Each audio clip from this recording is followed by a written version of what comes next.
Relayed to all England by a wondrous thing called wireless. Annoying man, all the humanity and all the men. We know now that in the early years of the 20th century, this world was being watched closely by intelligent radio.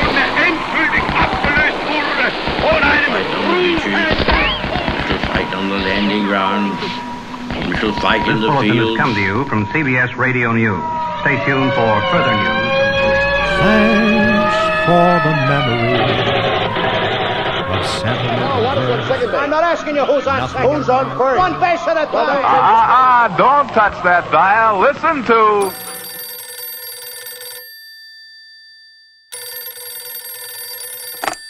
Sam Spade Detective Agency. Me, sweetheart. Sam? Who else? Henry Aldrich. Blondie! On King, on you, Husky! Here they come. They're riding fast, they're riding hard. It's time for excitement and adventure in the modern West with Bobby Benson and the B-Bar-B Riders! B-Bar-B! Up in the sky! Look! It's a bird! It's a plane! It's Superman! Who knows what evil lurks in the hearts of men? The Shadow knows. It's a wonderful life. That's right, ladies and gentlemen. Tonight we bring you one of the season's most inspiring and heartfelt stories. It's the drama of a typical American.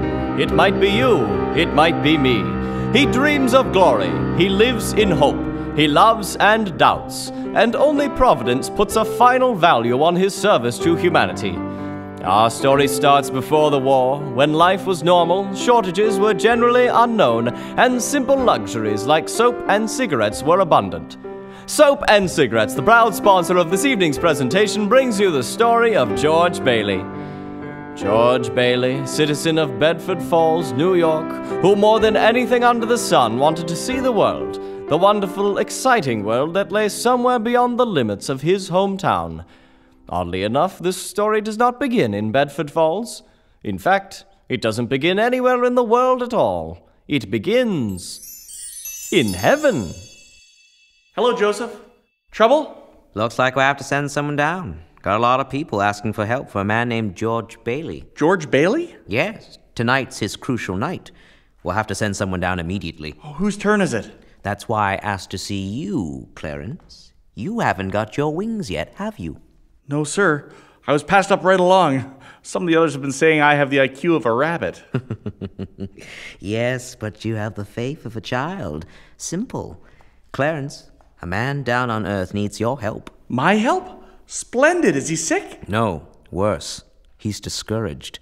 At exactly 10:45 p.m. Earth time, he'll be thinking seriously of throwing away God's greatest gift. Oh, dear, dear. His life.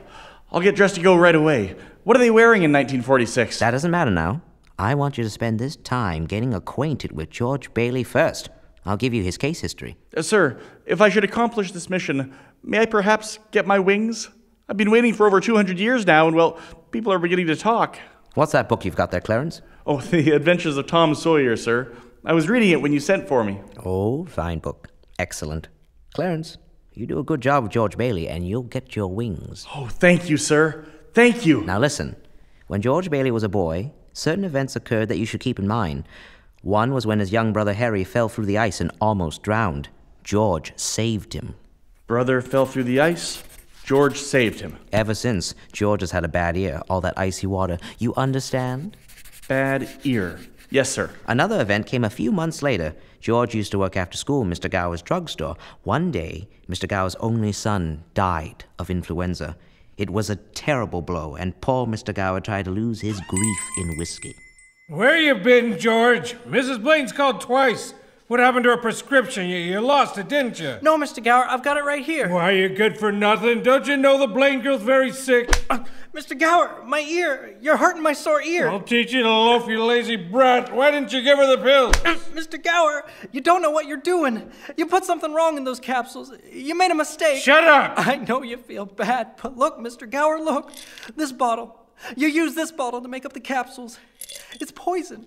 Poison? Don't hurt my sore ear again, Mr. Gower. Poison? Oh, George! That's why I didn't deliver it, Mr. Gower. All I wanted was to be sure. Oh, George! Well, Clarence, that was George Bailey as a boy. When he grew up, he wanted to go to college, but there just wasn't the money. So he was forced to stay in Bedford Falls and work in the Building and Loan Association. Building and Loan Association?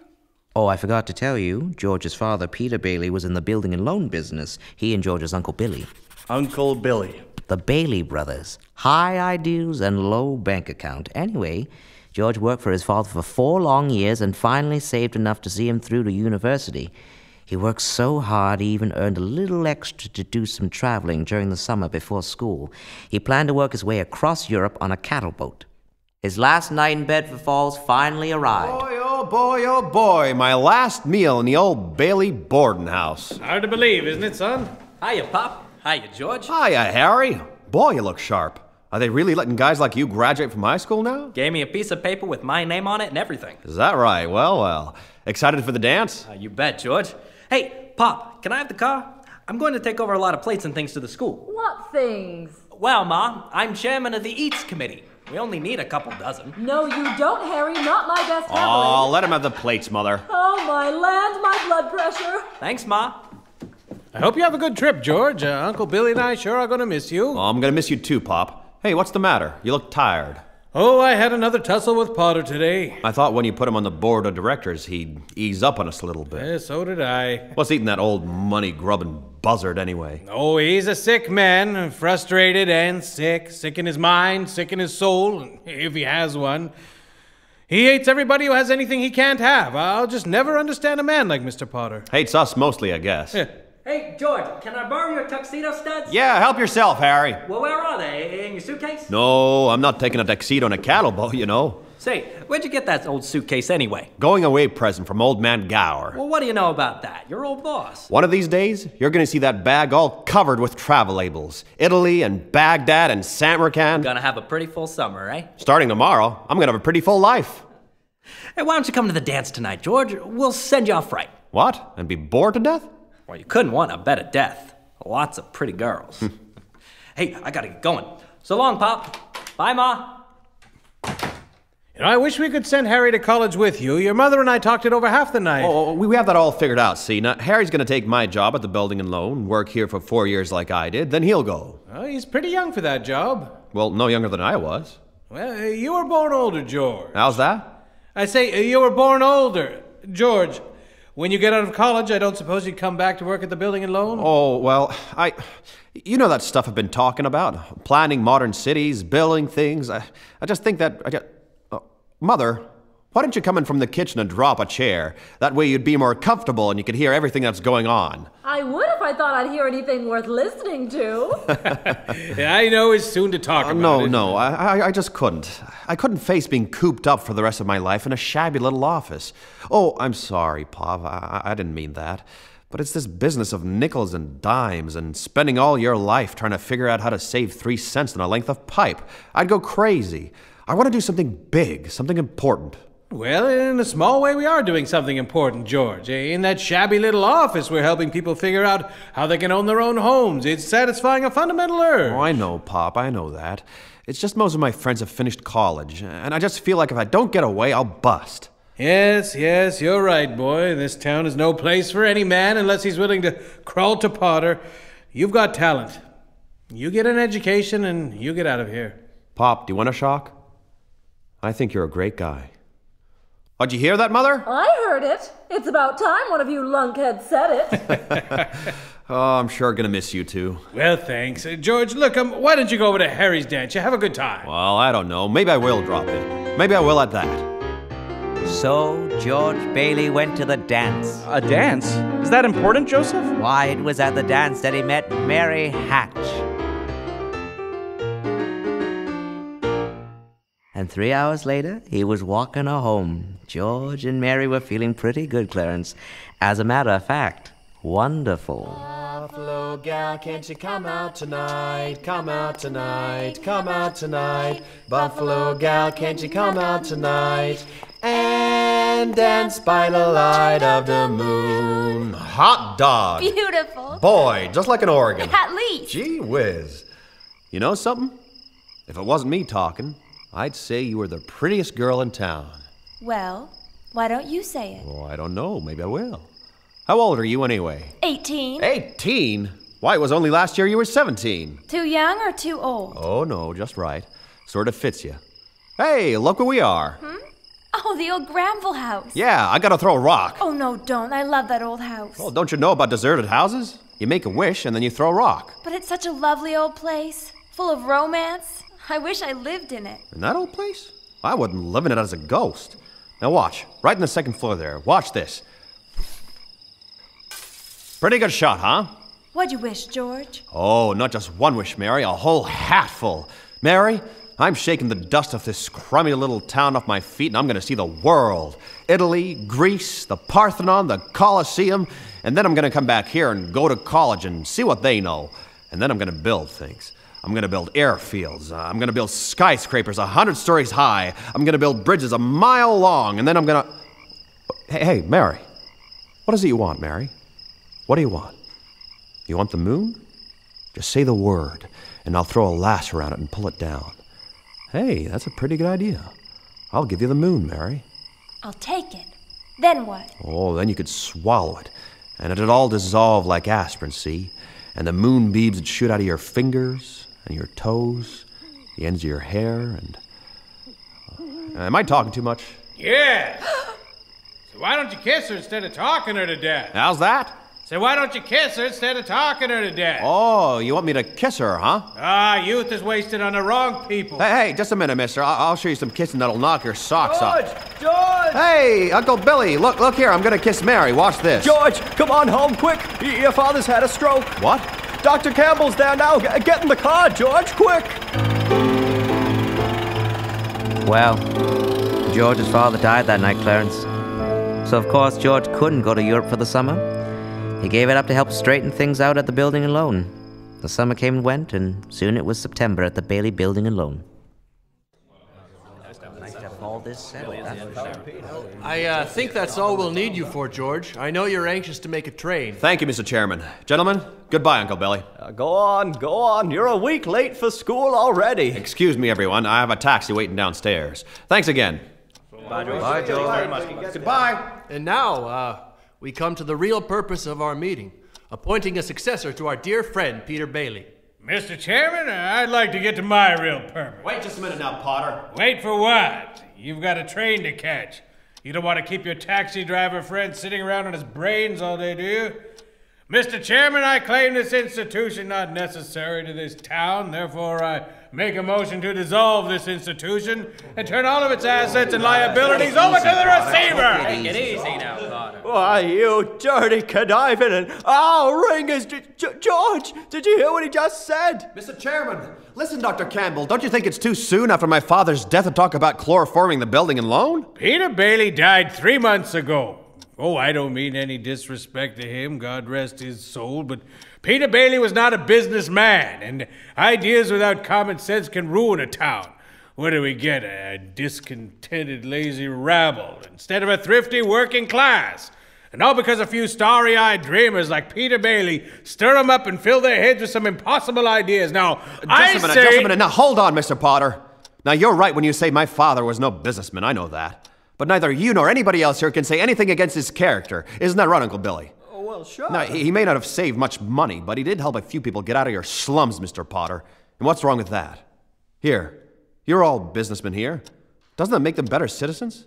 Doesn't that make them better customers? Just remember this, Mr. Potter, this rabble you're talking about. They do most of the working and paying and living and dying in this community. Well, is it too much to have them work and pay and live and die in a couple of decent rooms and a bath? Anyway, my father didn't think so. People were human beings to him. But to you, a warped, frustrated old man, they're cattle. Well, in my book, Mr. Potter, he died a much richer man than you'll ever be. I'm not interested in your book, George. I'm talking about the I know building and very loan. well what you're talking about. You're talking about something you can't get your fingers on, and it's galling you. That's what you're talking about, I know. Well, this town needs this measly one-horse institution, if only to have a place where people can borrow a few dollars without crawling to you. Come on, Uncle Billy. Oh boy, that was telling him, George. You sure shut his big mouth. What happened? We heard yelling. Well, Harry, we're being voted out of business after 25 years. What?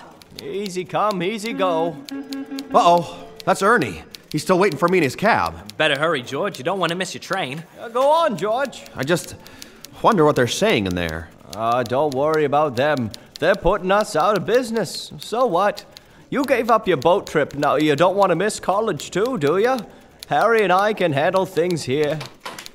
George, they voted Potter down. They want to keep it going. What do you know? We're still in business. We're still in business. Yeah, you did it, George. You did it. But there's one condition, George. Only one condition. What's that? They've appointed you as executive secretary to take your father's place. Well, no, Harry or Uncle Billy. Oh, sure, yeah, you can keep him on. That's fine. As secretary, you get to hire anyone you like. Now, Dr. Campbell, let's get this thing straight. I'm leaving. I'm leaving right now. I'm going to college. This is my last chance. George, you've got to take it. They'll vote with Potter otherwise. They said so. They even said... I know, he didn't go. That's right, Clarence. Not only that, but he gave his college money to Harry and sent him instead. Harry became a football star, made second team All-American. Yeah, but what happened to George? Did he and Mary start to see one another? No, not very often. You see, Mary went away to school too, and George got 4 years older waiting for Harry to come back and take over the building alone. George was looking forward to seeing the world by working the oil fields in Venezuela or maybe the Yukon, but when Harry finally came home from school, he wasn't alone. There was a girl with him. His wife. His wife? That's right, his wife. We'll return to It's a Wonderful Life after these words about soap.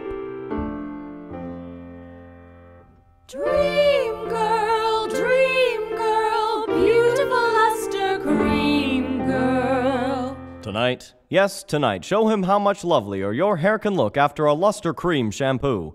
Only Luster Cream brings you Kay Dummett's magic formula blend of secret ingredients plus gentle lanolin. Gives loveliness lather even in hardest water. Glamorizes your hair as you wash it. Luster Cream, not a soap, not a liquid, but a dainty cream shampoo. Tonight, try Luster Cream shampoo and be a... Dream girl, beautiful luster cream girl. You owe your crowning glory to a luster cream shampoo. We now return you to this evening's presentation of It's a Wonderful Life. Harry Bailey has returned home from college with a surprise for his family. A wife? Wife! That's right. And her father had offered Harry a promising job doing research in Buffalo. Buffalo? But George had been holding the bag in Bedford Falls for 4 years. If Harry goes to Buffalo, where does that leave George? Well, it left him sitting outside all by himself and wondering what next to do.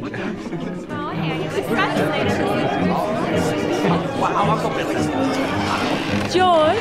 Yeah, I'm out here on the porch, Mom. Are you missing the party? Just thought I'd get some air. Well, how do you like your new sister-in-law? Oh, she's swell, isn't she? Well, looks like she can keep Harry on his toes. Keep him out of Bedford Falls, anyway. George, did you know Mary Hatch is back from school? Oh, yeah. Came back 3 days ago. Mm-hmm. Nice girl, Mary. Mm-hmm. The one that could help you find the answers, George. Oh, stop grunting. Can you give me one good reason why you shouldn't call on Mary? Well, Sam Wainwright. Sam's crazy about Mary. Well, she's not crazy about him. Now, how do you know that? Did she discuss it with you? How do you know? Well, I've got eyes, haven't I? She lights up like a firefly every time you're around. Besides, Sam Wainwright is away in New York, and you're here in Bedford Falls. Oh, and all's fair in love and war, huh? Well, I don't know about war, but... Mother of mine, I can see right through you. Right to your back collar button. Trying to get rid of me, huh? Uh-huh. I see. Okay, Mother. I think I'll go out and find a girl and do a little passionate necking. Oh, George! Good night, Mrs. Bailey. By the way, you want any books from the library? Library? George, you go and see Mary, do you hear?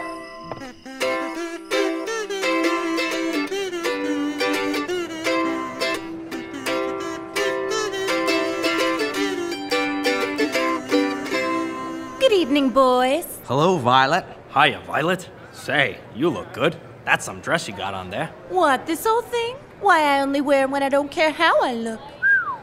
Listen, baby, I was just about to show Bert here the town. You want to come along? Why, Ernie Bishop, if I didn't know any better, Hey, look, there goes George. Hiya, George. As I was saying, Violet. Excuse me, fellas. Now, wait a minute. I think I got a date. But, stick around, fellas, just in case, huh? Hey, why don't you watch White? Oh, hiya, Violet. Well, how do you like that? Yes. You, still want to see the town? No, thanks. I think I'll go home and see what the wife is doing. Family man, huh? Well, hop in my buggy. I'll take you home in style. And for the carriage trade, I puts on my hat.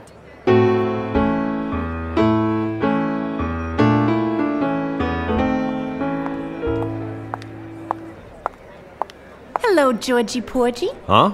Oh, Violet. Where you going? Oh, I'm probably end up down at the library. Georgie, don't you ever get tired of just reading about things? Yes.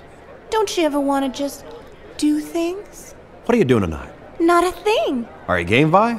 Let's make a night of it. Oh, I'd love it, Georgie. What do we do? Let's go out in the field and take off our shoes and walk through the grass. Huh? Then we can go up to the falls. It's beautiful up there in the moonlight. And there's a green pool up there and we can swim in it. Then we can climb Mount Bedford and smell the pines and watch the sunrise against the peaks. And we'll stay up there the whole night and everybody will be talking. It'll be a terrific scandal. How about it? George, have you gone crazy? Walking the grass in my bare feet? Why, it's 10 miles up to the falls. Okay, all right. Why, if you think just because... All right. Just forget about the whole thing.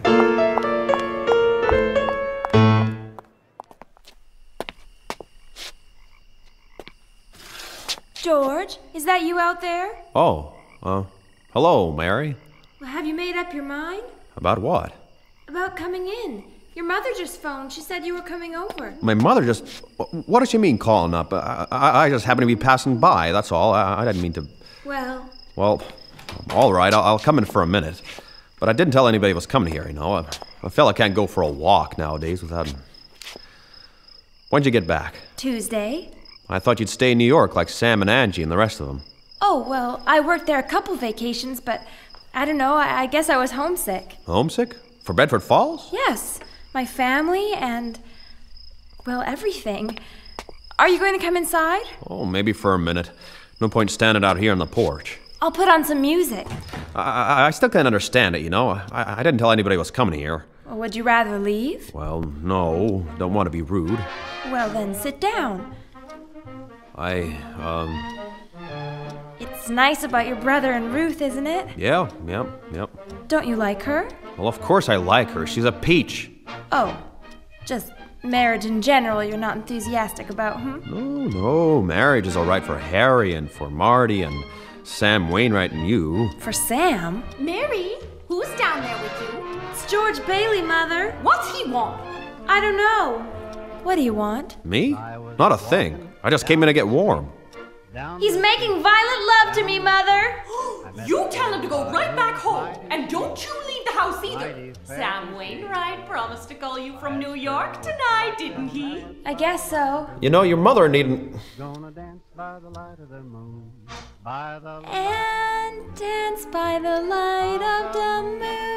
Some joke, huh? You know, I didn't come here to... Well, what did you come here for then? Well, I don't know. You're supposed to be the one that has all the answers. You tell me. Why don't you go home? That's where I'm going. I don't know why I came here in the first place. Good night. Good night.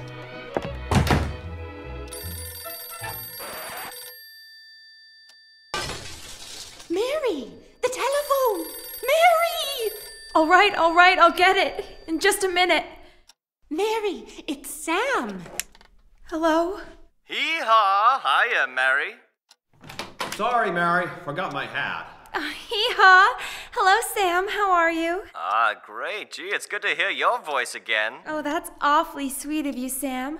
There's an old friend of yours here, Sam. George Bailey. You mean old Mossback George? Yes, old Mossback George. Well, hee-haw! Put him on. I'll talk to him, too. Wait a second. George? He doesn't want to speak to George. He does so. He asked for him. Listen, Mary, I can't find my hat. Sam wants to talk to you. Oh, here. Hi, Sam. Hey, a fine pal you are, trying to steal my girl. Oh, what do you mean? Nobody's trying to steal anybody's girl. Here, Mary, take the phone. No, wait, George, wait a minute. I want to speak to both of you. Tell Mary to get on the extension. Well, he says for you to get on the extension. I can't. Mother's listening on the extension. I am not. Here. We can both hear, George. Come here. Just put your head a little closer. What? Huh? There. That's better. We're listening, Sam. Well, I have a big deal coming up that's going to make us all rich. George, you remember that night in Martini's bar when you told me about making plastics out of soybeans? Soybeans? Yeah, soybeans. Well, my father's checked into it, see? And now he's going to put up a factory in Rochester. How do you like that? Factory, huh? Well, why Rochester? Why not right here? You remember that old Tool Machinery Works? You tell your father he can get that for a song. Is that so? Well, I'll tell him. Baby, I knew you'd come through. Now, here's the point, George. I may have a job for you, unless you're still married to that broken-down building and loan. This is the biggest thing since radio, and I'm letting you in on the ground floor. Oh, Mary. Mary? I'm here. You tell that guy I'm giving him the chance of a lifetime, you hear? He says it's the chance of a lifetime. Give me that phone. Here's George again, Sam. George! Now, you listen to me, Mary. I don't want any plastics, and I don't want any ground floors, and I don't want to get married. Ever. To anyone. You understand that? I want to do what I want to do, and you're not going to trick me, and you're... Mary? George. Mary. Oh, Mary, I love you, Mary. Well. So George Bailey and Mary Hatch were... Yes. George and Mary were married. And they start off on their honeymoon in Ernie Bishop's taxicab. If either of you two lovebirds see a stranger around here, it's me. Hey, look, Mary, there's someone driving this cab. How do you do? Say, take a look under your seat, George. Under my... What do you know? Champagne. Bert the cop sent it over. He said to float away to Happy Land on the bubbles. Oh, look at that! Old Bert. Hey, where you two going on this here now honeymoon? Oh, we're gonna shoot the works, Ernie. A whole week in New York, a whole week in Bermuda, the highest hotels, the oldest champagne, the hottest music, and the prettiest wife. Well, that does it. So you're finally getting out of Bedford Falls, eh? Then what? Then what, honey? After that, who cares? That does it. Come here. Hey, don't look now, George, but there's something funny going on over there at the bank. Huh? I've never really seen one, but that's got all the earmarks of being a run. Pull over for a minute, will you, Ernie? Oh, George, let's not stop, please. Let's just go straight to the station. Just a minute, dear. Uh-oh. Please, let's not stop, George. I'll be right back, Mary. Better see what this is. George, please. George!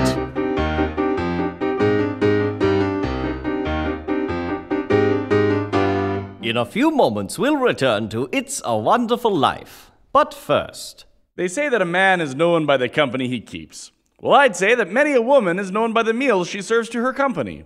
Now you can always be sure of yourself when you're planning Jell-O for dessert. No matter how you serve it, Jell-O is a triumph. A shimmering mold of strawberry, raspberry, cherry, orange, lemon, or lime Jell-O, garnished with nuts and whipped cream. Sherbet glasses of twinkling Jell-O cubes. Oh, there are dozens and dozens of ideas, all grand looking and all grand tasting. For Jell-O brings you that wonderful, extra rich flavor that can't be topped for delicious goodness. Just be sure to look for those big red letters on the box that spell... J-E-L-L. Oh! The big red letters stand for the Jell-O family. Oh, the big red letters stand for the Jell-O family. That's Jell-O. Yum, yum, yum. Jell-O pudding. Yum, yum, yum. Jell-O tapioca pudding. Yes, sirree. The big red letters stand for the Jell-O family. Oh, the big red letters stand for the Jell-O family. That's Jell-O. Yum, yum, yum. Jell-O pudding. Yum, yum, yum. Jell-O tapioca pudding. Yes, sirree. J-E-L-L. And now back to It's a Wonderful Life. Well, we're back in heaven again, where the Superintendent of Angels is reviewing the case history of a mortal named George Bailey. And so, George and Mary Bailey started out on their honeymoon when they ran smack into the financial panic of 1932. In the waiting room of the building and loan, 100 frantic people were clamoring for their savings. Excuse me. Pardon me. I need to get through. Excuse me, Miss Thompson. Hey, what's going on, Uncle Billy? What happened? All those people out there, why did you call me? I did, George, but they said you just left with Mary. This is a pickle. George, this is a pickle. The bank called our loan an hour ago. I had to hand over all of our cash. All of it? Every cent of it, and it was still less than we owe. Holy mackerel! The whole town's gone crazy. The bank's in the same spot we are. Why'd you close the doors? What about our charter? Well, what about our charter? Our charter says we have to stay open till 6 p.m. The state can take away our license if we don't. I got scared, George. How can we stay open till 6 without any money? Where are you going? Out to talk to those people, come on. George, was it a nice wedding? Gosh, I wanted to be there. Yeah, it was. Come on in, everybody. Hey, Bailey, I want to... Now, that's right. Now, just come on in. Now, look. Why don't you all sit down there? Here, there are a lot of seats over there. Make yourselves at home. Now, listen, folks. Listen, please. How about our money, George? Where's our money? Wait a minute now. Listen to me. Now, you're thinking of this place all wrong. As if I had the money back there in a safe. Your money's not here. Now, wait a minute. Let me tell you. Your money's in Joe's house, and in Kennedy's house, and your house, and 100 others. Now, what are you going to do? Foreclose on them? I got $242 in here, and $242 isn't going to break anyone. Now, let me have it. All right, Tom. Now, just sign this paper, and you'll get your money in 60 days. Now, look, that's what you agreed on when you brought your shares. No one has to wait 60 days, Tom. I've already got mine. What's that, Randall? You've got your money? That's right. Old man Potter's taken over the bank. He's guaranteed cash payments and will pay 50 cents on the dollar for every share you got. 50 cents on the dollar? Yes, cash. But I've got my money here. Did he guarantee this place? Well, no, Mrs. Thompson. We haven't even asked him. We don't need Potter over here. Yeah, then I'll take mine now. Now, Tom, you have to stick to your original agreement. Give us 60 days in this thing. Okay, Randall, let's go. Are you going to Potter's? Half is better than nothing. That's right. Tom! Randall, now wait a minute. Please, folks, now listen to me. I beg of you not to do this thing. If Potter gets hold of your shares, he'll be owning this building and loan, and there'll never be another decent house built in this town. He's already got charge of the bank, he's got the bus line, he's got the department stores, and now he's after us. Why? Because he wants to keep you living in his slums and paying the kind of rent he decides to charge. Can't you understand what's happening here? Potter isn't selling, Potter's buying. And why? Because we're panicky and he's not, that's why. Now, we can get through this thing all right, but we have to stick together. We have to have faith in each other. But my husband's been out of work for a year and I need money. I got doctor bills to pay. I can't feed my kids on faith. How much do you need? We've still got some money. Hey, Mary! Here it is, George. I got $2,000. Here's $2,000. This'll tide us over till the bank opens. All right, Tom, how much do you need? $242. Oh, Tom, just enough to tide you over. I'll take $242. Okay. Here, Uncle Billy, give Tom $242. That'll close my account. Your account's still here. That's a loan. Okay, Ed, now, how much just to get by? Well, I got $300 here, George. Now, Ed, what will it take just until the bank opens? What do you need? Well, I suppose $20, and I'll sign the paper. Oh, you don't have to sign anything. I know you. You pay it when you can. That's okay. Got that, Uncle Billy? Put in the book. I got it. Now we're talking. Mrs. Thompson, how much do you want? But it's your own money, George. Oh, never mind about that. How much do you want? Could I have $17.50? 70. Come here, Mrs. Thompson. Bless your heart. Of course you can have it. You got 50 cents in the book, Uncle Billy? All right. Who's next? Oh, look at the clock. Oh, look. They'll never close us up today. 5 seconds. 4 seconds.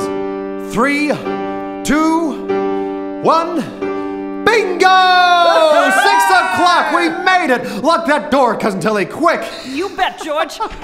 Look, Uncle Billy, we're still in business. We still got $2 left. Let's celebrate. Get a tray for these two great, big, important simoleons. A toast. A toast to Mama Dollar and Papa Dollar. And if they want to keep this old building and loan in business, they'd better have a family real quick. I wish they were rabbits. Oh, I wish they were too. Okay, let's put them in a safe and see what happens.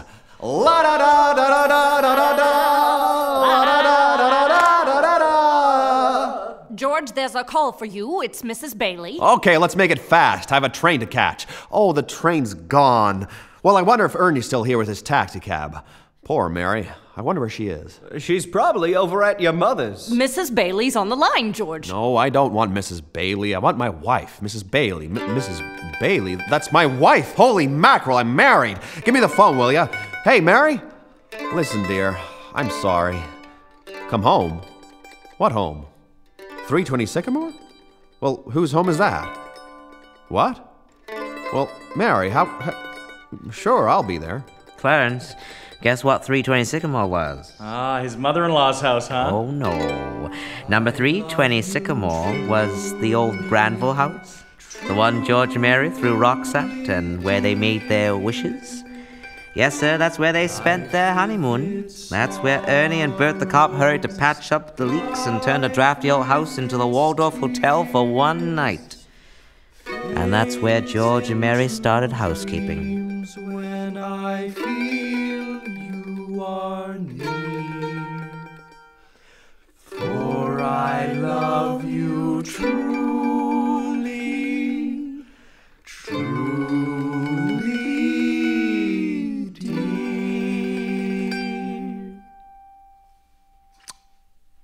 They were still living there 2 years later when old man Potter asked George to stop over at his office.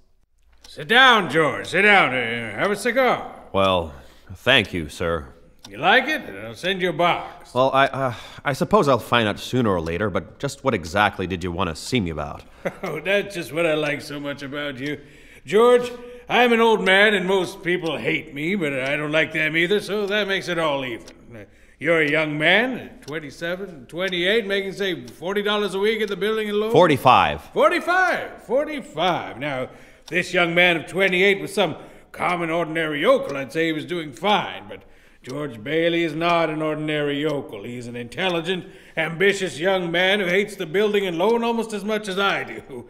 A young man who's been dying to get out on his own ever since he was born, but he's trapped. Trapped into frittering his life away, playing nursemaid to a lot of garlic eaters. Do I paint a correct picture, George, or do I exaggerate? Well, what's your point, Mr. Potter? My point is that you're the only man in town who's licked me, and that takes some doing. During the Depression, for instance, you and I are the only ones who kept our heads. You saved the building and loan, I saved all the rest. Yes, well, most people say you stole all the rest. Oh, but... the envious ones say that, George. The suckers. George, I want to hire you. Hire me? I want you to manage my affairs or run my properties. George, I'll start you out at $20,000 a year. $20,000 a year? You wouldn't mind living in the nicest house in town, buying your wife a lot of fine clothes, a couple of business trips to New York a year, maybe once in a while Europe. You wouldn't mind that, would you now, George? Would I? Are you sure you're talking to me? This is me, George Bailey, the building and loan, remember? George Bailey, whose ship has just come in, provided he has enough brains to climb aboard. Holy mackerel. Well, what about the building and loan? Confounded man! Are you afraid of success? I'm offering you a 3-year contract at $20,000 a year starting today. Now, is it a deal or isn't it? No. The answer's no, doggone it. You sit around here and you spin your little webs and you think the whole world revolves around you and your money. Well, it doesn't, Mr. Potter. In the whole vast configuration of things, I'd say you're nothing but a spider. If you offered me $1 million to stay around this town and play stooge to you, the answer'd still be no. Now let me alone. Don't bother.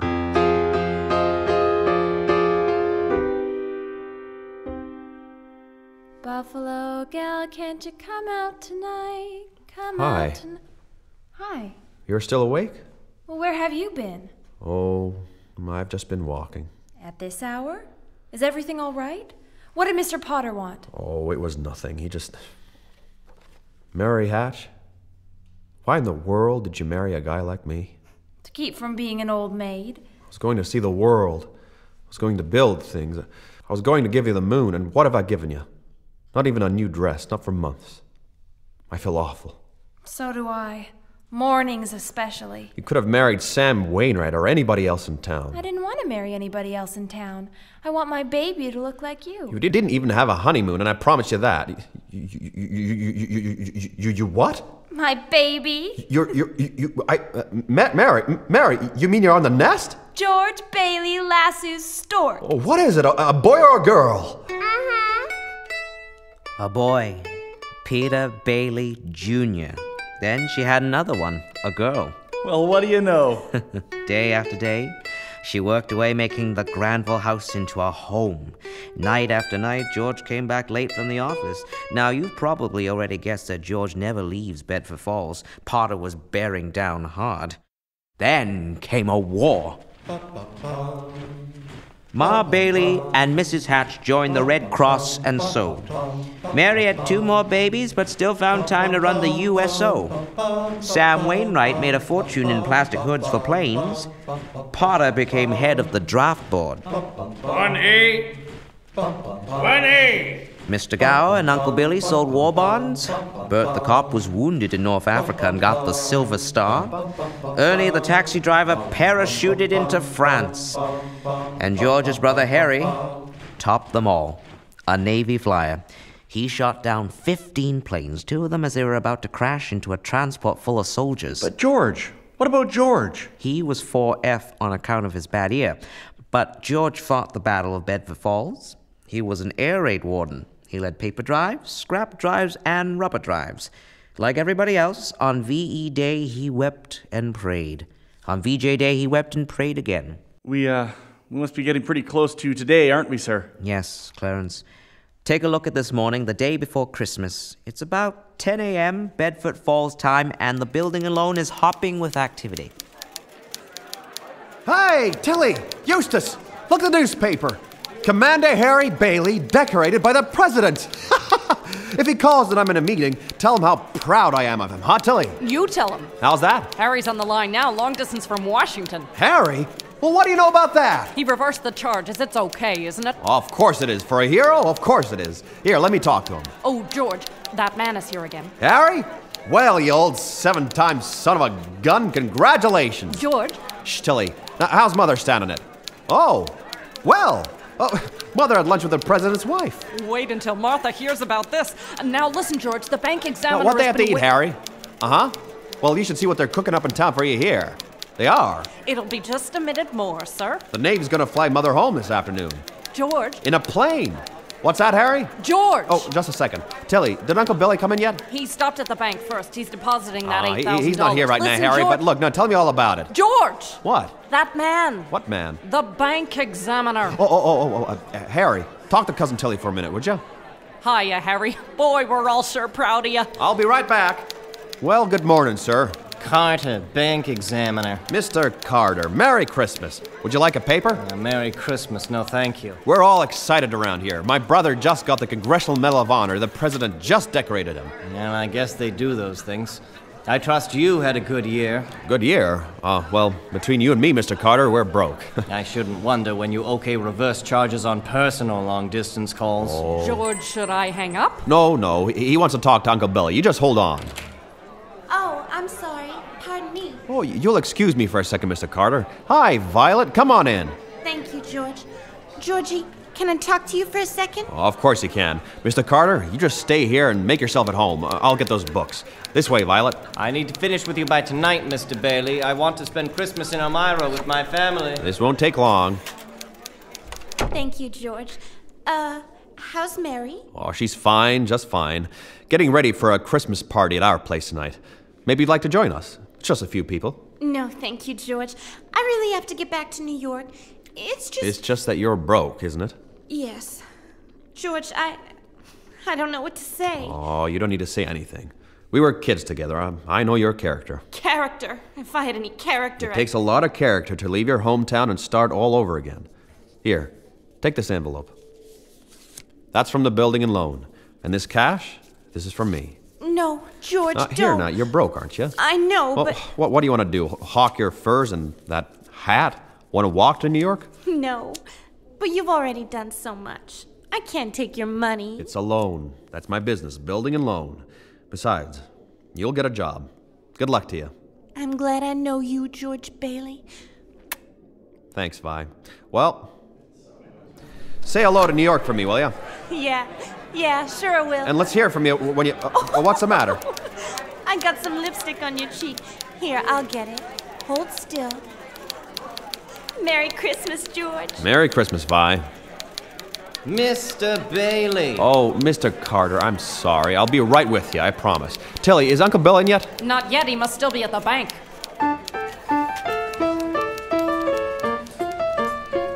December 24th, $8,000. Out of my way, you old fool. Good morning, Mr. Potter. Come to the bank to deposit some more loot, eh? Oh, how do you like the news in the paper? You just can't keep those Bailey boys down, now can you? Just what are you gabbling on about, William? Here, read for yourself. Sorry I can't chat, you old thief. Gotta make a deposit. You can keep the paper. I've got plenty more. Good morning, Mr. Bailey. Merry Christmas. Here you are, Horace. A deposit slip, a bank book, and a very Merry Christmas to you, too. Thank you, Mr. Bailey. Say, you've forgotten something, haven't you? Oh, Horace, I've forgotten things most of my life. Goodbye, William, and thank you for the newspaper. Let's consider it a Christmas present, shall we? From my old friends, the Baileys. Excuse me, Horace. Oh, why don't you stop annoying people? Now, what was I saying? Well, I was just asking you where the money is, Mr. Bailey. What's that? You want to make a deposit, don't you? Well, certainly I want to. Well, it's usually customary to bring the money with you. Oh, sure. It's gone. Oh, where did I put it? Oh, where did I put that money? Terrible thing, Clarence, terrible. Uncle Billy couldn't find the money because the envelope with the $8,000 in it was folded up in that newspaper he gave to Old Man Potter. Well, that's a simple mistake, isn't it, Joseph? Yes, but it's one that could spell the ruin of the Baileys and their building and loan. $8,000? Uncle Billy, the bank examiner's here. He wants the accounts payable, and it's not our money. It belongs to the depositors. We've traced every step I took. Are you sure you didn't put the envelope in your coat pocket? I think so. Maybe. I'm no good to you, George. I'm no good. Now listen to me. Think, will you? No, try and think. I can't think anymore. I can't. Where's that money, you silly, stupid old fool? Where's that money? Do you realize what this means? It means bankruptcy and scandal and prison. That's what it means. One of us is going to jail. Well, it's not going to be me. Now get out of my way. I'm going home.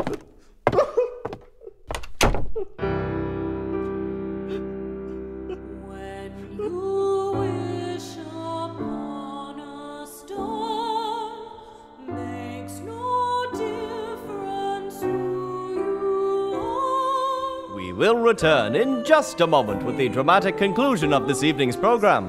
But pause now for station identification. This is the Mutual Broadcasting System.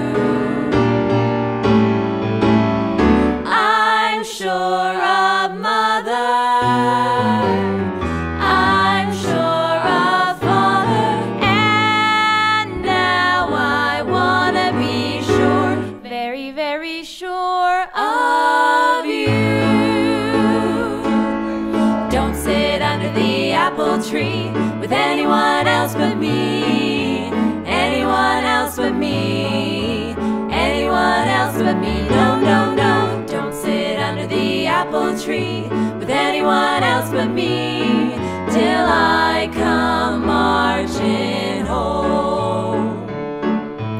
Don't go walking down Lover's Lane with anyone else but me, anyone else but me, anyone else but me. No, no, no, don't go walking down Lover's Lane with anyone else but me till I come marching home. I just got word from a guy who heard from a guy next door to me. The girl he met just loves to pet and he fits you to a T. So don't sit under the apple tree with anyone else but me till I come marching home. Don't go walking down Lover's Lane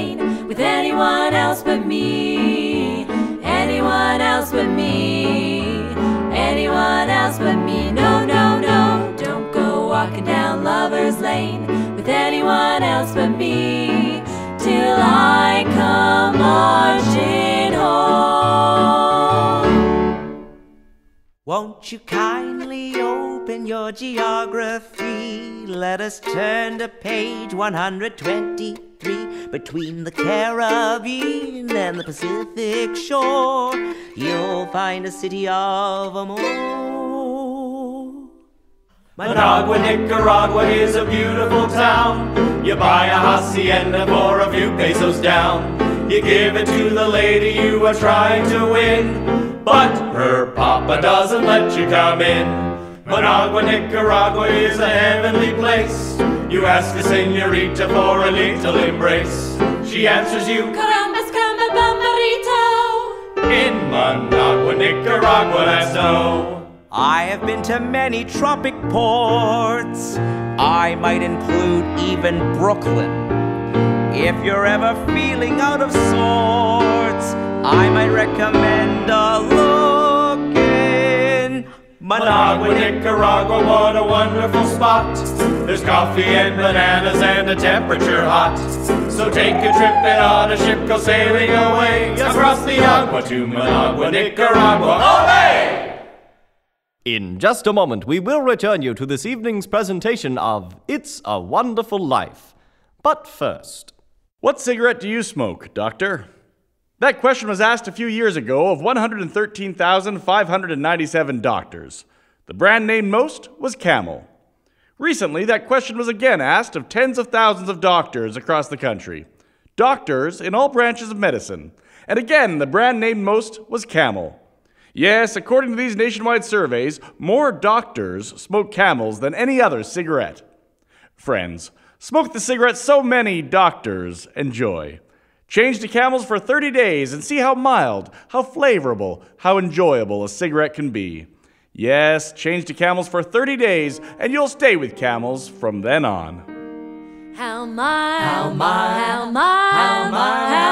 can a cigarette be? Take the Camel's 30-day test and you'll see. Smoke Camels and see. we now return you to It's a Wonderful Life. George Bailey returns home after finding out his business has misplaced $8,000.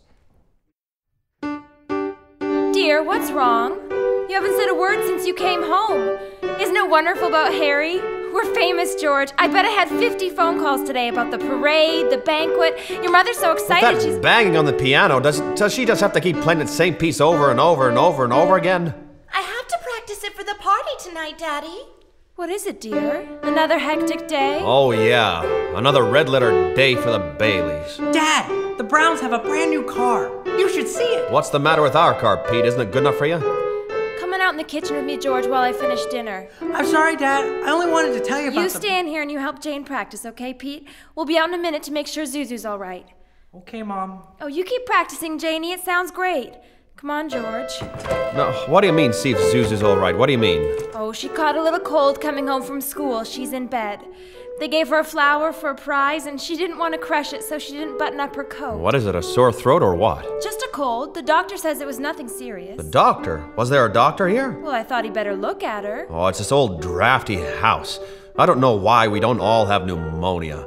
Why do you have to live here in the first place and stay around this measly, crummy old town? George, what's wrong? Wrong? Everything's wrong. You call this a happy family? Why do we have to have all these kids? Daddy, how do you spell frankincense? I don't know how you spell it. What'd you ask your mother? Where are you going, George? Going up to see Zuzu. Hi, Daddy. Well, what happened to you? I want a flower. Oh. See? No, wait a minute. You need to stay in bed.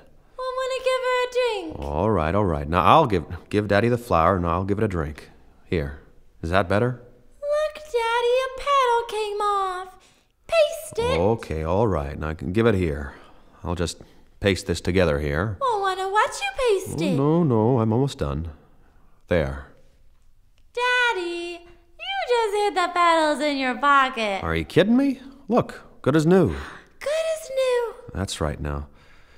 Will you do something for me? What? Will you try to get some sleep? Oh, I'm not sleepy. I want to look at my flower. Oh, I know. But you just go to sleep and you can dream about it. It'll be a whole garden. It will? Mm-hmm. Now close your eyes. Night-night, Gingersnap. Dad, how do you spell hallelujah? How should I know? What do you think I am, Pete, a dictionary? But you told me to write a play for tomorrow. Hello? Oh, thank you, Mrs. Welch. I'm sure she'll be all right. Who's that? It's Zuzu's school teacher. What? Oh, yes, the doctor said she ought to be out of bed in time to have her Christmas dinner tomorrow. Here, give me that phone. George, please. Hello, Mrs. Welch? This is Mr. Bailey. Say, what kind of teacher are you anyway? What do you mean sending her home half naked like that? Do you realize she'll probably end up with pneumonia on account of your stupid, silly carelessness? George! You know, maybe my kids aren't the best dressed kids in town, but at least... Hello? Hello? Oh, the stupid, she's hung up. Dad, how do you spell... Janie, haven't you learned that silly tune yet? You play it over and over again. Now stop it! Stop it!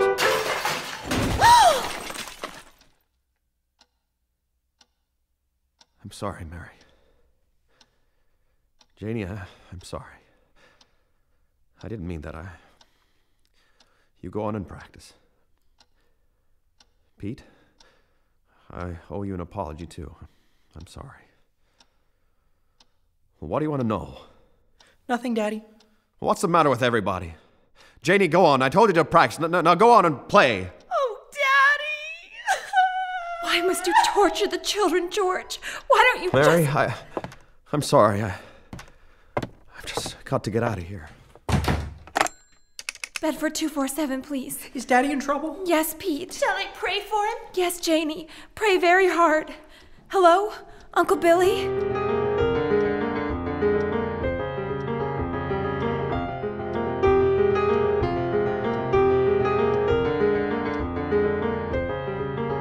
George, could it possibly be there's a slight discrepancy in the book? No, sir. There's nothing wrong with the books.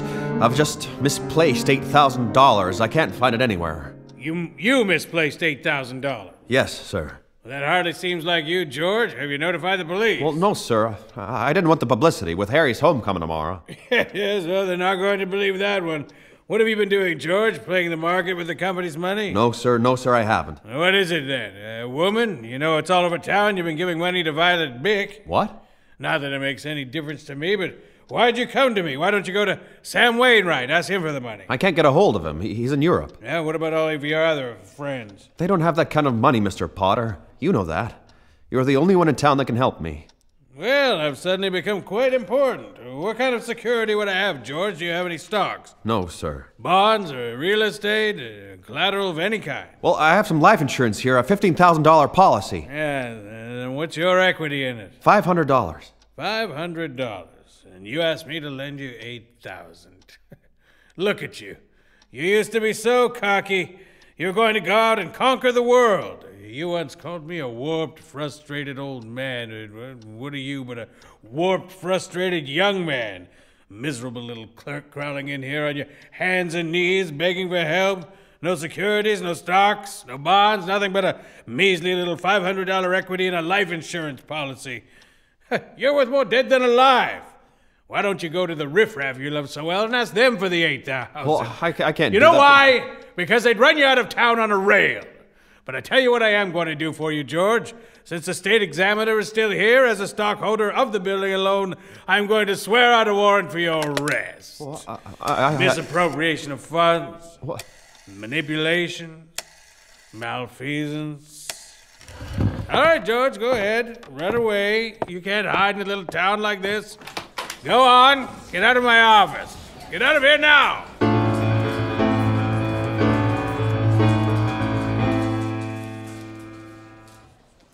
And all the time Potter had the $8,000? It's still there in his desk drawer, Clarence. But where is George, sir? Where? Well, he went over to Martini's. Martini? Who's Martini? He's the owner of Martini's Bar and a friend of George's. The Baileys helped Mr. and Mrs. Martini own their first home when they moved to this country. But George is sitting there now all alone, Clarence. He's had a number of drinks and is in a sort of daze.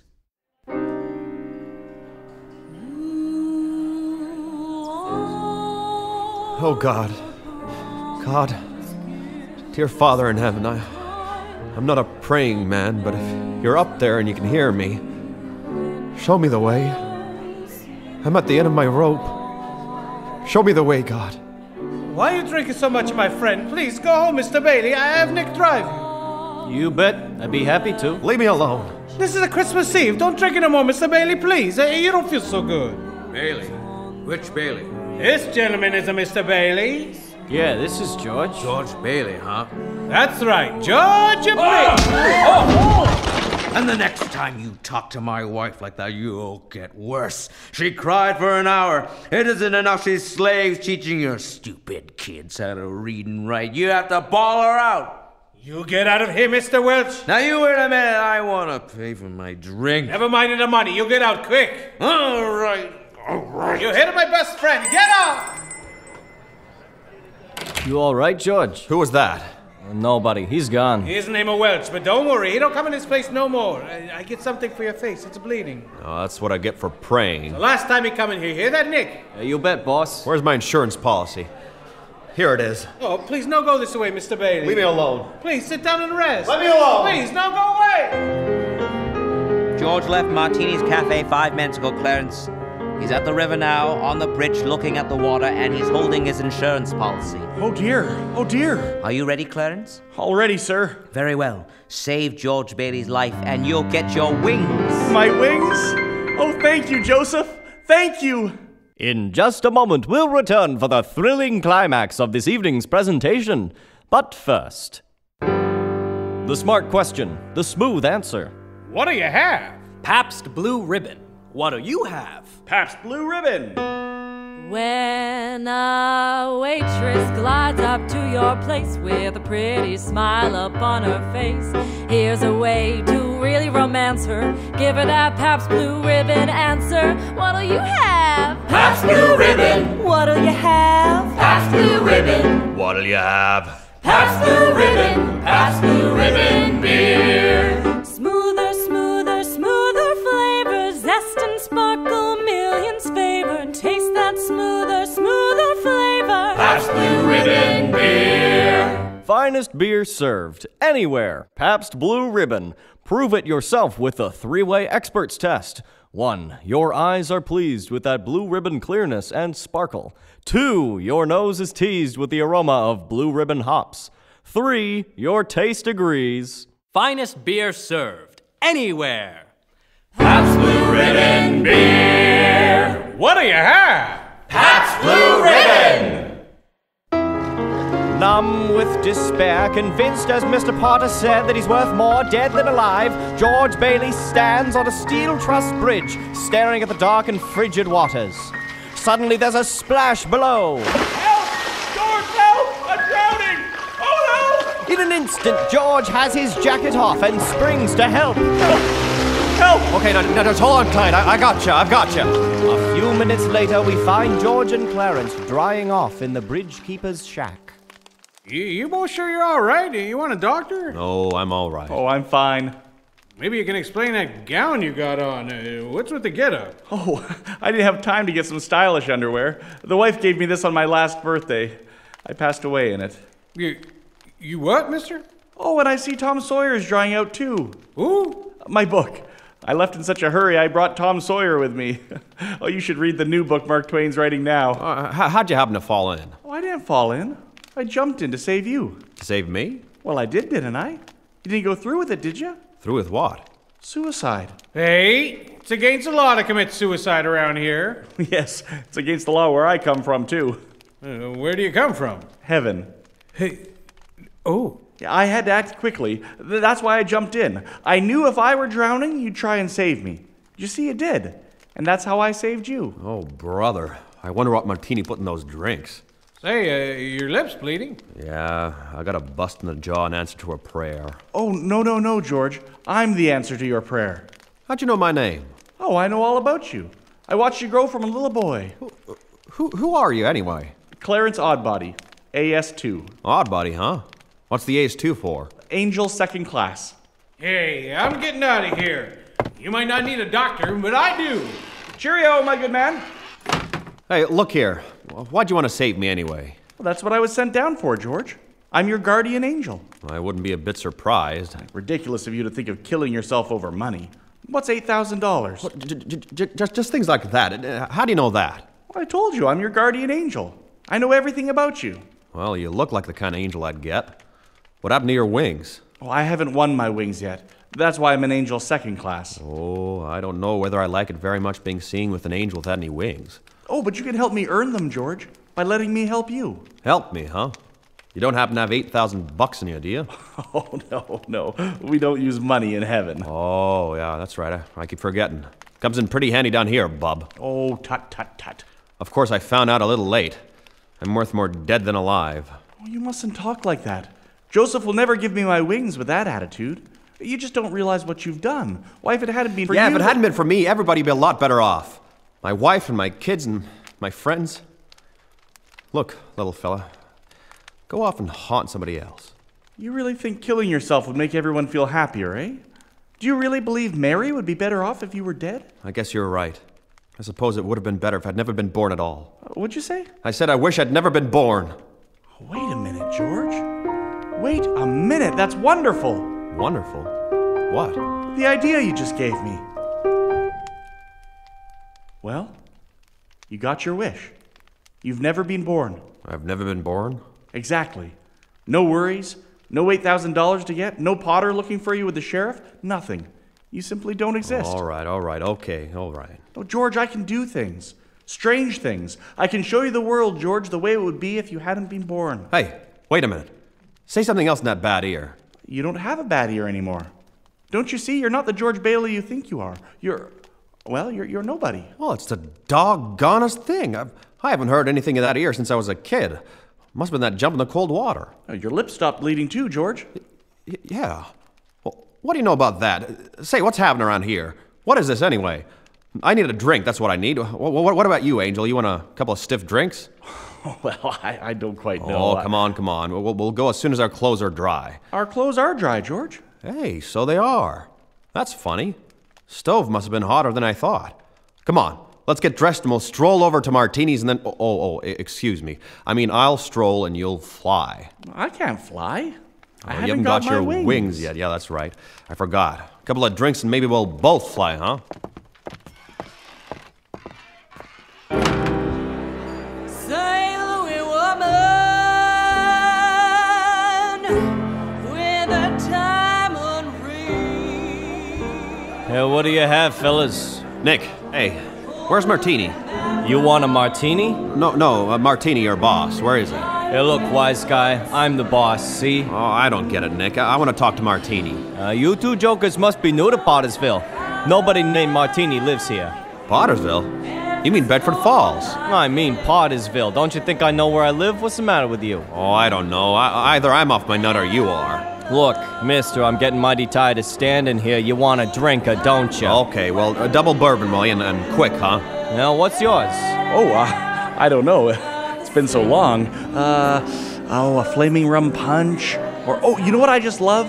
Some mulled wine. Huh? Heavy on the cinnamon and light on the cloves. Off with you, my lad, and be lively. Hey, look, mister, we serve hard drinks in here for men who want to get drunk fast, and we don't need any characters around to give the joint atmosphere.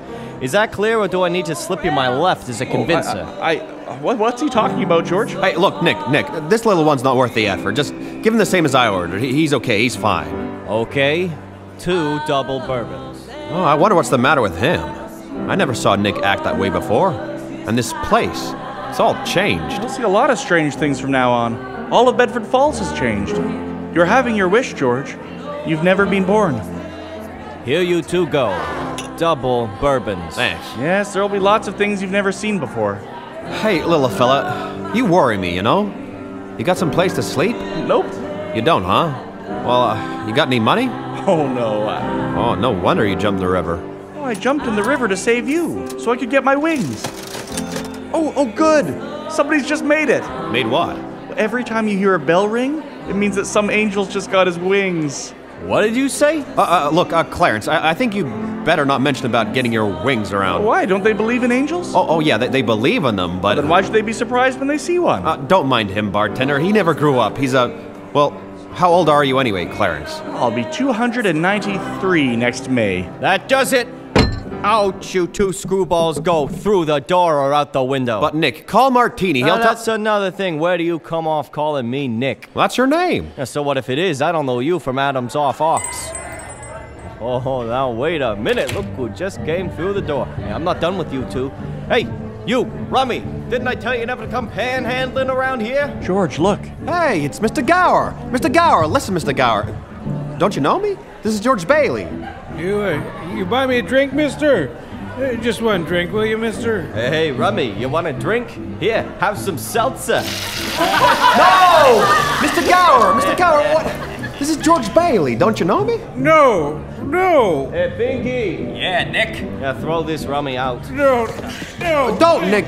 That's Mr. Gower, the druggist. Oh, I knew I didn't like you. That rumhead spent 20 years in jail for poisoning a kid. If you know him, you must be a jailbird yourself. Hey, Pinky, here's 2 more. Kindly show these gentlemen to the door. Sure thing, Nick. This way, Hey, gentlemen. oh my. Come on. And stay out. Hey, get me! I'm giving out wings!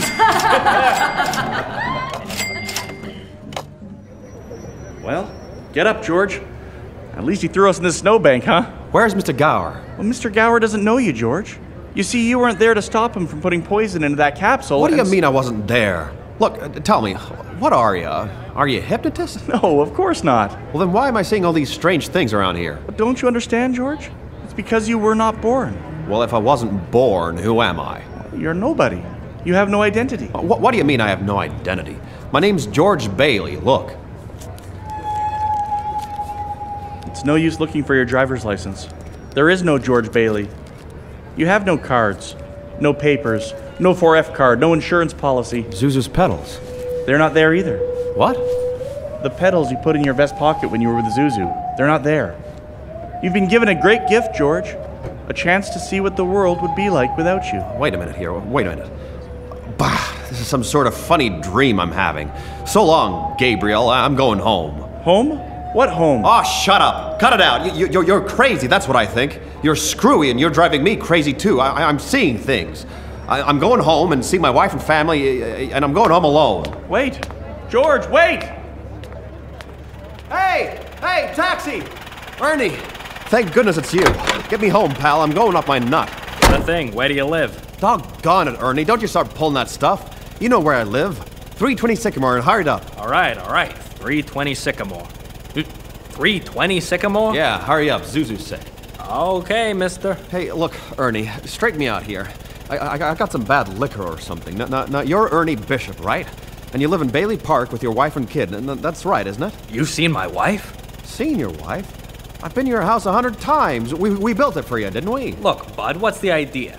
I live in a shack in Pottersfield. My wife ran away 3 years ago and took the kid. And I ain't never seen you before in my life, see? Never seen me before? Look, mister, sit back and shut up. Or get out and get a pair of snowshoes. It's a long walk to 320 Sycamore. Okay, Ernie. Oh, okay. Just step on it. Get me home. Right. Home.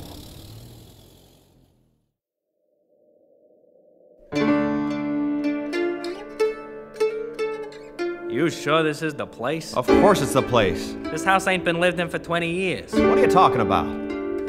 Go see for yourself. I gotta see a man about a horse. Psst! Bert!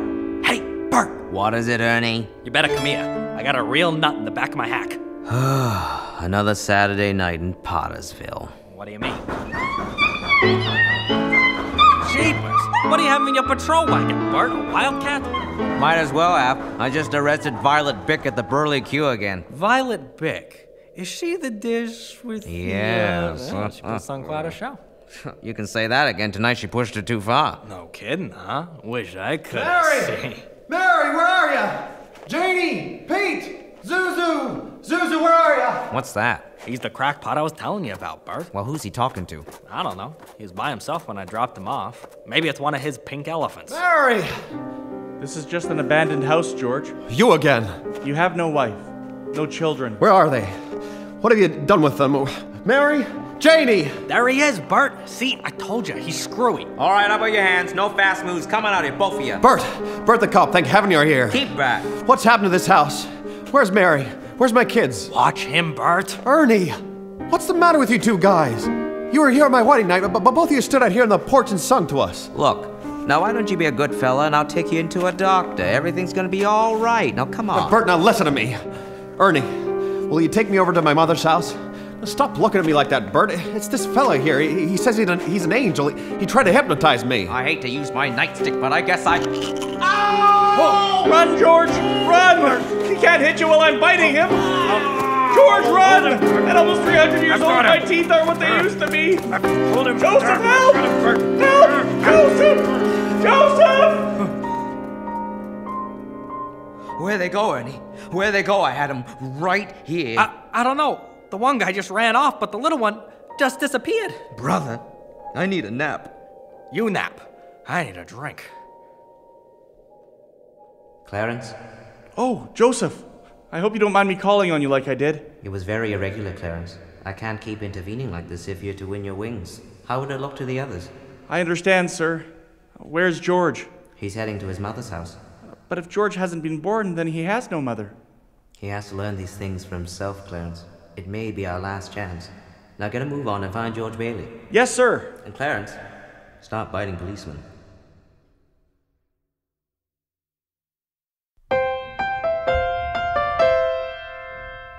They've got a right to be white.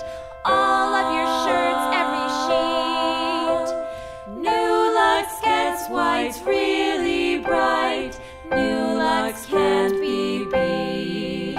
It's the soapier soap for the sudsier suds. Brings washed a new hope to me and to you. Lux can do more wash and say. The cost is ever so slight. Do your clothes the new Lux way. They've got a right to be white. They've got a right to be white.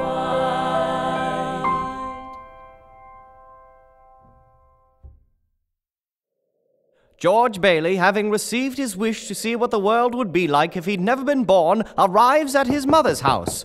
But things don't go the way George had hoped. Well, what do you want? Mother. Mother, who are you? Mother, this is George. I thought sure you'd remember me. George who? If you're looking for a room, there's no vacancy. Oh, Mother, listen. Please help me. Something terrible's happened to me. I don't know what it is, but something terrible's happened to everybody. Please, let me come in and keep me here until I can get over it. Get over what? I don't take in strangers unless they're sent here by somebody I know. Well, I know everybody you know. What about your brother-in-law, Uncle Billy? You know him? Sure I do. When'd you see him last? This afternoon at the Building and Loan. That's a lie. The Building and Loan building was closed down years ago and replaced by the Pottersville Pawn Shop. Pottersville? Why, you mean Bedford? And Billy's been in the insane asylum ever since he lost the business. Insane asylum? Uh-huh. If you ask me, that's where you belong. Mother! Mother, please! Strange, isn't it? Each man's life touches so many other lives. When he's not around, he leaves an awful hole, doesn't he? Why don't you leave me alone? It's a terribly bitter blow to a man, his own mother not knowing him. If only Harry were here. She'd remember him. Harry could vouch for me if he were only back from Washington. Your brother's not in Washington, George. He's dead. Oh, shut up. Shut up! Your brother, Harry Bailey, broke through the ice and was drowned at the age of 9. That's a lie! Harry Bailey went to war. He got the Congressional Medal of Honor. He saved the lives of every man on that transport. Every man on that transport died. Harry wasn't there to save them because you weren't there to save Harry. You see, George, you really had a wonderful life. Don't you see what a mistake it would be to throw it away? Clarence? Yes, George? Where's Mary? Please, where's my wife? You need to find these things out for yourself, George. I don't know how you know these things, but tell me, where is she? If you know where she is, tell me where my wife is. I'm not supposed to tell. Where is she? I'll choke it out of you if I have to. Where is she? She's working at the library. The library? She's just about to lock up for the night. That's only a couple blocks from here. You're not going to like it, George. I've got to see her. George, come back. Wait for... Oh, there must be some easier way for me to get my wings. Mary! Mary! I'm sorry, the library's closed. Mary, it's George. Don't you know me? No, I don't know you. Let me go. What's happened to us? Mary, please don't do this to me. Let me go. Mary, please help me. Help me. Where are our kids? Mary, I need you, please! Get away from me! Help! Help! Help me, Mary! Help me! Hey, I need you, you Mary! heard the lady, let her go! Tom! Ed, that's my wife! No, you don't! Somebody call the cops! I've already talked to Bert. He's on his way. Randall, it's me! George Bailey! Hope you told him to bring a straitjacket. Clarence! Help me, Clarence! Let go of me, Ed! Oh, it's you again. All right, this time you're coming with me. Watch it, Bert. I can't hold him. Keep away from me, Bert! Okay, fella, you're under arrest. Oh! He's getting away! Stand back! Oh, missed him.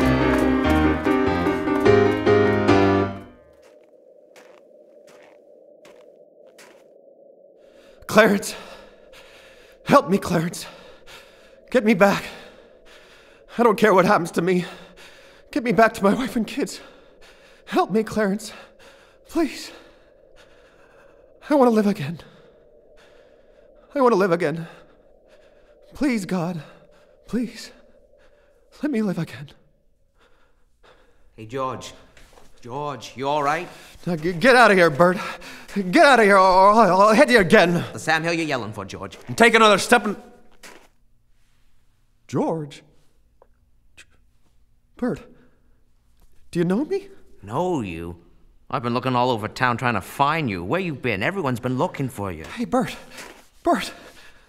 I'm alive again, Bert. Hey, your mouth's bleeding. You sure you're all right? It is. My mouth's bleeding, Bert. My mouth's bleeding. Oh, Susan's pedals. Susan's... There they are, Bert. Well, what do you know about that? Merry Christmas. Oh, Merry Christmas. Get in the car. I'll drive you home. You will, Bert? Well, do that and turn the signs wide open, huh? Merry Christmas, Bedford Falls. Merry Christmas! Hey, Merry Christmas, movie house. Oh, Bert, slow down. Look what it is. Merry Christmas, Mr. Potter. And a Happy New Year to you. In jail. Going home, they're waiting for you. Yippee! Hey! Merry Christmas, Emporium. Merry Christmas, you wonderful old building and loan. Oh, here we are, home. Come on in with me, Bert, huh? Come on in. Sure thing, George. Reporters, Merry Christmas. Excuse me, Mary. Oh, hello, Mr. Bank Examiner. Merry Christmas. Mr. Bailey, there's a deficit. Oh, I know, $8,000. George, I've got a little piece of paper here. I'm sorry, I bet it's a warrant for my arrest. Isn't it wonderful, Sheriff? I'm going to jail. Where's Mary? Oh, look at this wonderful old drafty house. Isn't it wonderful? Have you seen my wife? Where's Mary? Mary! Merry Christmas, Daddy! Kids, Pete, Janie, Tommy. Oh, I could eat you up. Where's your mother? She went looking for you. With Uncle Billy. Daddy! Zuzu, my little ginger snap. How do you feel? Fine. Not a smidge of temperature. Not a smidge of... Hallelujah! George, darling. It's Mummy. Mummy's home. Mary! George, darling, where have you been? Oh, George, Mary, George. just let me touch you. Are you real? Oh, you have no idea what's happened to me. You have no idea what's happened either. They're on their way. Who? Who's on their way? The FBI? The National Guard? I'm alive again, Mary. Oh, listen, Mary, I'm alive again. Oh, yes, darling, yes. Now, close your eyes and stand right over here by the Christmas tree. Oh, now stay right there. Don't move. Oh, it's a miracle. Well, what is it? Can I open my eyes at Mary? What's going on Now here? keep your eyes closed. There's people. I hear lots of people. Oh, what is it? Who's gonna come, Daddy? Who is it, Dad? Just 1 minute now.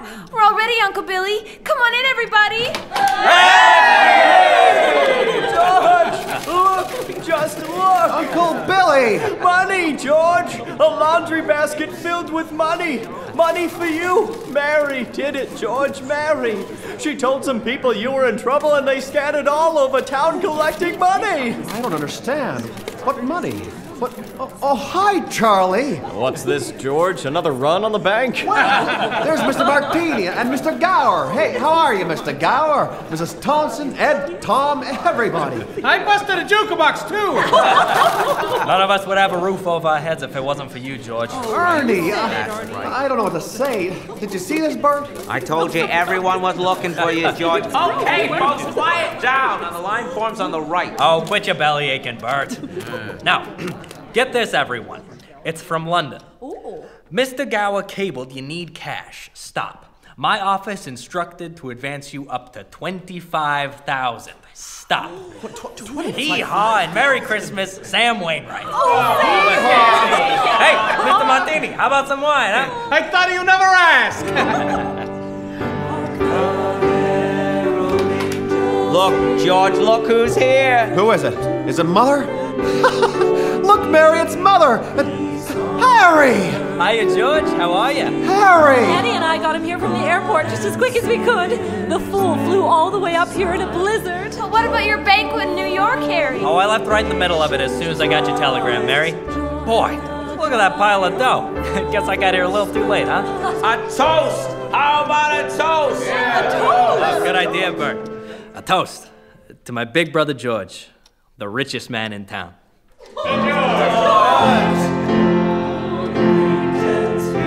Well, I'll be. What's this doing on the table here? What is it? The Adventures of Tom Sawyer. Well, I don't know what it's doing there. Is it a gift? Yes, Mary. I think it's a Christmas present from a very dear friend of mine. Well, look, there's something written in it. Dear George, remember no man is a failure who has friends. Thanks for the wings. Love, Clarence. Clarence? Look, Daddy. Teacher says every time a bell rings, an angel gets his wings. That's right, Zuzu, that's right. Attaboy, Clarence. Attaboy. Happy landing.